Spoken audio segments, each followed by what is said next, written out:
Welcome back into the Sports Source. This segment of our program brought to you by Southeast Termite and Pest Control. The hotter it gets out there, the more mosquitoes you're going to see, especially here in East Tennessee, where there are lakes, ponds, creeks, and streams everywhere you turn. Get the most effective solution to skeeters in East Tennessee by calling Southeast Termite and Pest Control to set up a one-time or regular treatments. Get rid of those skeeters. Call Southeast Termite and Pest Control. Okay, we continue our countdown of the 10 best/most talented players on this year's Tennessee football team. We are up to number 6, and I will go ahead and call for number 6, Derek Barnett, number 6. Vince Ferrari with an odd look of what the heck going down at the end, and that's because, Vince, I'm going to let you speak about Derek Barnett. You had him way up high on your list. I did, and yeah, that definitely surprises me. I think between NFL talent, productivity, all the double teams and sometimes triple teams he's had, I think he's tenacious. He doesn't take plays off. I think he's the most complete player on this team. Now, it's close with a lot of guys, but boy, I think he's higher than 6, and he draws attention that's going to make other guys better.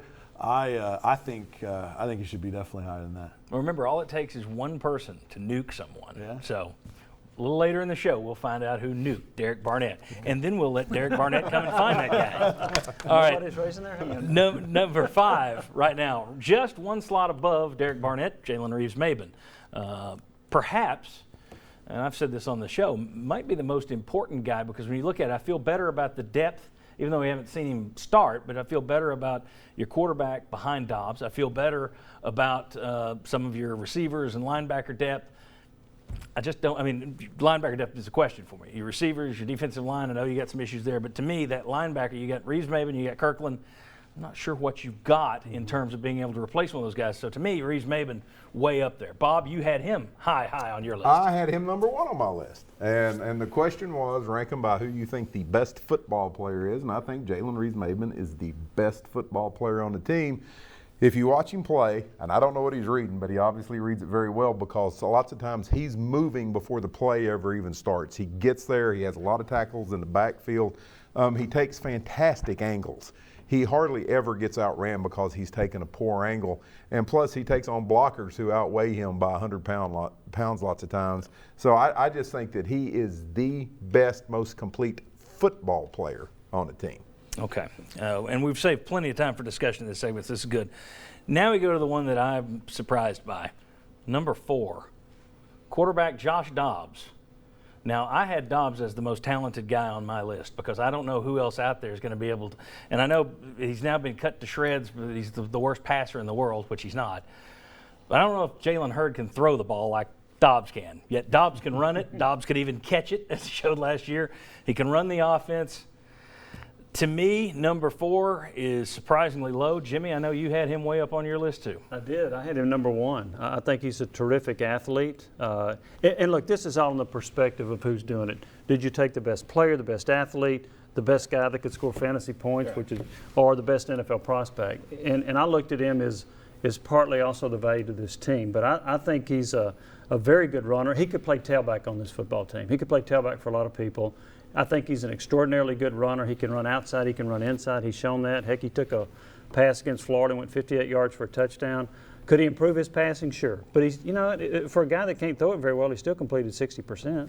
Yeah, and that's not too bad. Now, could he improve? Absolutely. Yes. He needs to get better as a passer.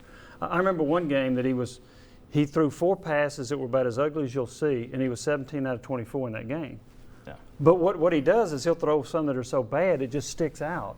But his overall percentage was still decent. We did that last year after the North Texas game, when we broke it down 1, 2, 3, 4, and it's like, here's a pass that's 2 feet over a guy. Here's one that's 2 feet behind him, 2 feet in front of him. This one bounced 2 feet in front of him. So there are accuracy things to improve, and a lot of people come back and say, well, he completes that percentage, but they're all just little flips to guys in the backfield.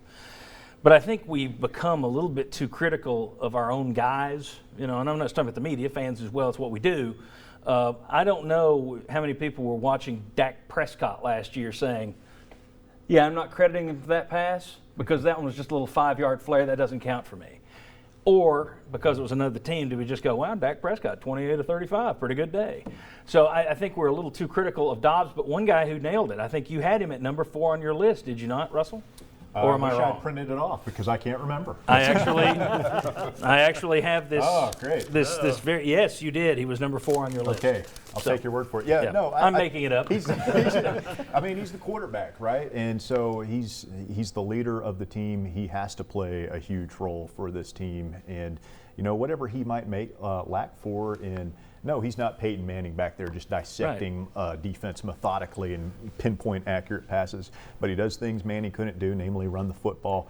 And he does have leadership intangibles that, quite frankly, Tennessee's been lacking at the quarterback position in years past. I want to add a quick thing about some things I liked about him. I thought he threw the ball well in that last series against Alabama when Tennessee scored before Alabama came back, against Florida late when they had to have that drive. Now, they didn't manage the clock great, but he threw it well there. When they got behind to Georgia by, 21? Yeah. He threw it well there. When they got behind to South Carolina on the road 2 years ago, he seemed to throw it better sometimes into the pressure situations, which is something I like about a quarterback. There's a stat that's floating around about him being one of the best completion percentage guys in the league on third downs. And he does well on third downs.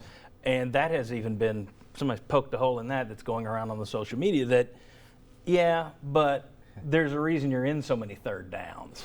Peyton Manning never had a third down. That's right, never did. He just yelled Omaha and immediately second down. It's bad. We used to ask this question on this show whenever some new quarterback would come in and look like a hot shot as a rookie. And I would always ask, will this guy leave a popular quarterback? And I would always say, no, he won't. And I was always right, because they don't. Tyler Bray, people loved him as a freshman. By the time he was leaving, everybody was like, get out of here. I just wonder if we're not heading down that road with Josh Dobbs. Do you think we're being too critical with Josh Dobbs? You didn't have him real high on your list. You had him way at the bottom, did you not? I did. I had him at 10, but that to me is not that is not an indictment on Josh Dobbs. I've actually defended Josh Dobbs an awful lot. I think. On you. Yeah. Well, there's that too. But no, I looked at it a little bit more on NFL talent, and I think that's not where he's going to succeed. I think because he's slippery and he has a great will, I think that overcomes maybe some of the pure talent, and that's why he's able to have success. And I wonder if this coaching staff, why they don't trust him more. Is it because of the receivers? Is it because of the offensive line? Or is it because of reading defenses or something? Is he overthink? So that makes me wonder a little bit. But no, I think fans are too critical of just the accuracy aspect of it. The running, he saves them in a lot of areas. So that's why I had him a little bit lower. And also all the great talent is with those other guys too. Yeah, I think that when you look at quarterbacks, there's so much focus on what they don't do. Mm-hmm. All right, well, this guy's a great passer, but can't move. What about why don't we go to this guy who can run? I remember people saying that about a fellow named Brandon Stewart that they preferred over some statue named Peyton Manning. Now you get a guy who can run, it's like, well, he can't throw that well. It's very hard, and we showed that earlier this year. Go back through sportsource.tv for the archives, you'll find it. But we showed that earlier this year where you're going to have a hard time finding a guy who runs as many times and for as many yards as Dobbs does and completes very many more passes than he does. It's rare. You're talking about guys that have been in the high, Manziel, Newton, Connor Shaw. Tebow, Connor Shaw. Mm-hmm. There aren't many guys who've done it. Dak Prescott, you're talking about a handful of guys over the last decade. So I do think he'll go down as a popular quarterback when he leaves if Tennessee wins the East Division. And he doesn't go 4 for 24 in the SEC championship game. That would help. So, All right, very good. Now, you can probably guess who our top 3 players are, but where did we rank them? Who's 3, who's 2, who's 1, and who was wrong in placing them there? We'll come back and discuss. Come on back on the Sports Source.